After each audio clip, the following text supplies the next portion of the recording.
Hi friends, இன்றைக்கி நம்ம ரொம்ப டேஸ்டியான ரொம்ப ஸ்வீட்டான எல்லாத்துக்கும் பிடிச்ச மோதிச்சூர் லட்டு தாங்க பார்க்க போகிறோம். இதோட டேஸ்ட்டு பார்த்திங்கன்னா நம்ம கடைகளில் வாங்குற மாதிரியே ரொம்ப டேஸ்ட்டாக இருக்குங்க. இது நம்ம வீட்டிலேயே ரொம்ப ஈஸியாக செஞ்சிடலாங்க. பிகினர்ஸ் கூட இதை ரொம்ப ஈஸியாக செஞ்சிடலாம். வீடியோ ஸ்கிப் பண்ணாமல் எண்டு வரைக்கும் பாருங்கள். நான் ஸ்டெப் பை ஸ்டெப் எப்படி பண்ணுறதுன்னு சொல்லியிருக்கேங்க. வாங்க நம்ம இப்போ வீடியோக்குள்ளே போகலாம். அதுக்கு முன்னாடி நீங்கள் இது வரைக்கும் என்னோடய சேனலை சப்ஸ்கிரைப் பண்ணலைன்னா ப்ளீஸ் சப்ஸ்கிரைப் பண்ணிவிட்டு பக்கத்தில் இருக்க பெல் ஐக்கானையும் கிளிக் பண்ணிக்கோங்க. இந்த வீடியோ பிடிச்சிருந்தால் லைக் பண்ணுங்கள், கமெண்ட் பண்ணுங்கள். வாங்க ஃப்ரெண்ட்ஸ், இப்போ வீடியோக்குள்ளே போகலாம். 1.5 கப் அளவுக்கு நான் கடலை மாவு எடுத்திருக்கேங்க. எல்லாமே நான் இந்த கிண்ணத்தில் தான் அளந்திருக்கேன்.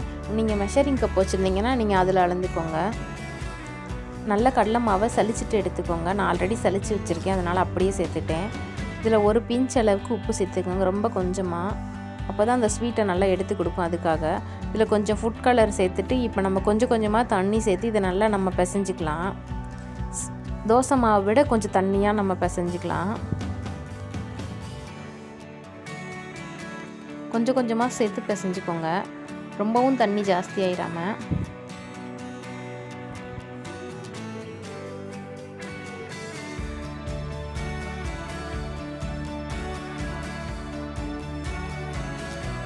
இப்போ நம்மளுக்கு இது கரெக்டாக இருக்கும். இப்போ நம்ம எண்ணெயை நல்லா சூடு பண்ணிக்கோங்க, நல்லா ஹீட்டாக இருக்கணுங்க. இப்போ நம்ம பூந்தி பொரிச்சிடலாம்.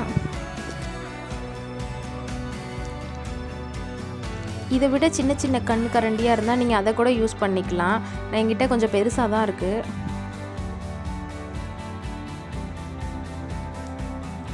இது இப்போ நல்லா அடுப்பை இப்போ குறைச்சிருங்க. அடுப்பை நம்ம ஊற்றி முடித்தோடனே நம்ம அடுப்பை குறைச்சிட்டு மீடியம் ஃப்ளேமில் வச்சு பொறுமையாக வறுத்து விடுங்க.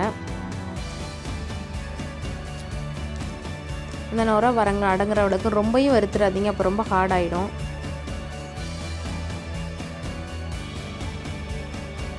கொஞ்சம் நுரை அடங்கினோடனே நம்ம எடுத்துடலாம். இப்போ நம்ம இதை எடுத்துடலாம்.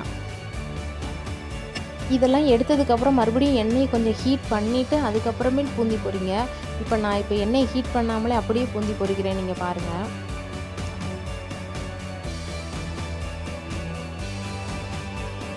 எண்ணெயை ஹீட் பண்ணாமலே பொரிச்சிங்கன்னா இந்த மாதிரி ஆயிடும், அடியில் போய் அப்படியே தங்கிடும். இது அவ்வளோ நல்லா இருக்காது. ஆனால் நம்ம மிக்சியில் அரைச்சிடுவோம், அதனால் ஓகே. மற்றபடி சில காரா பூந்தி பண்ணும்போது இந்த மிஸ்டேக்கை நீங்கள் பண்ணிடாதீங்க. பூந்தி பொரிச்சிடுங்க, அப்போ தான் நல்லாயிருக்கும். பிகினர்ஸ்க்காக நான் சொல்கிறேங்க. இப்போ நான் மறுபடியும் எடுத்துட்டேங்க. இப்போ கொஞ்சம் நான் எண்ணெயை ஹீட் பண்ணிவிட்டு நான் ஊற்றுறேன் பாருங்கள்.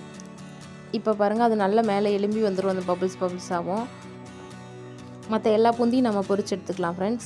எனக்கு சமைக்க தெரியாமல் இருக்கும்போது நான் இந்த மிஸ்டேக்கெல்லாம் பண்ணியிருக்கேன், அதுக்காக நான் உங்களுக்கு சொல்கிறேன். இப்போ நம்மளுக்கு எல்லா பூந்தியும் ரெடி ஆயிடுச்சுங்க. இதை நம்ம கொஞ்சமாக ஆறுனதுக்கு அப்புறமே நம்ம மிக்சியில் அரைச்சிக்கலாம். மிக்சியில் கொஞ்சம் சேர்த்து அரைச்சிக்கலாம். பெரிய மிக்சி ஜாராக இருந்தால் ஒரே டைமில் போட்டுருங்க. இந்த மாதிரி அரைச்சிக்கோங்க, குட்டி குட்டி பூந்தியாக வர மாதிரி அரைச்சிக்கோங்க, ரொம்ப மையாக அரைச்சிடாதீங்க. இப்போ நான் எல்லாத்தையும் அரைச்சிட்டு வந்துட்டேன் பாருங்கள், இந்த மாதிரி இருக்குது. இப்போ நம்ம சர்க்கரை பாவு ரெடி பண்ணிக்கலாம். 1.5 கப் அளவுக்கு மாவு எடுத்துருந்தோங்க, அதே 1.5 கப் அளவுக்கு சீனியும் நம்ம எடுத்துக்கணும். இப்போ நான் 1.25 கப் அளவு சீனியை நான் இதில் சேர்த்துருக்கேன். அதில் நான் இப்போ கொஞ்சம் தண்ணி சேர்த்துக்கோங்க, அதே 1.5 டம்ளர் அளவு தண்ணி சேர்த்துக்கோங்க. இன்னும் ஒரு 1/4 கப் அளவு சீனியை நான் எடுத்து வச்சுருக்கேன், அதை நான் என்ன பண்ணுறதுன்னு சொல்கிறேன். நான் ஒரு 3 ஏலக்காய் எடுத்து வச்சுருக்கேங்க. அந்த 1/4 கப் சர்க்கரையில் இதை நான் சேர்த்து பொடி பண்ணிக்க போகிறேன். உங்கள்கிட்ட ஏலக்காய் தூள் இருந்தால் நீங்கள் 1.5 கப் அளவு சர்க்கரை சேர்த்துட்டு ஏலக்காய் தூளையும் சேர்த்துக்கோங்க. ஏலக்காய் பவுடர் இல்லாதவங்க இந்த மாதிரி அரைச்சிக்கோங்க. இப்போ பாருங்கள், நான் அரைச்சிட்டு வந்துட்டேங்க சர்க்கரையும் ஏலக்காயும். இப்போ நம்ம இதை அதில் சேர்த்துக்கலாம். இதோடையே சேர்த்துக்கோங்க. இப்போ இந்த சர்க்கரை மட்டும் கரையிற அளவுக்கு நம்ம கொஞ்சம் வெயிட் பண்ணலாம். இதுக்கு கம்பி பதம்லாம் தேவையில்லைங்க, சர்க்கரை கரைஞ்சால் மட்டும் போதும். இப்போ அடுப்பை சிம் பண்ணிவிட்டு நம்ம பொரிச்சு வச்சுருக்க பூந்தியை நம்ம சேர்த்துக்கலாம்.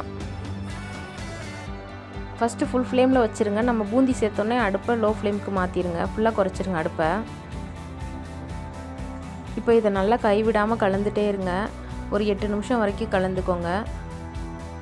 அந்த சர்க்கரை தண்ணியெல்லாம் அந்த பூந்தி நல்லா இழுத்துக்கட்டும். அது வரைக்கும் எப்படியும் ஒரு 8 நிமிஷம் வரைக்கும் ஆகுங்க.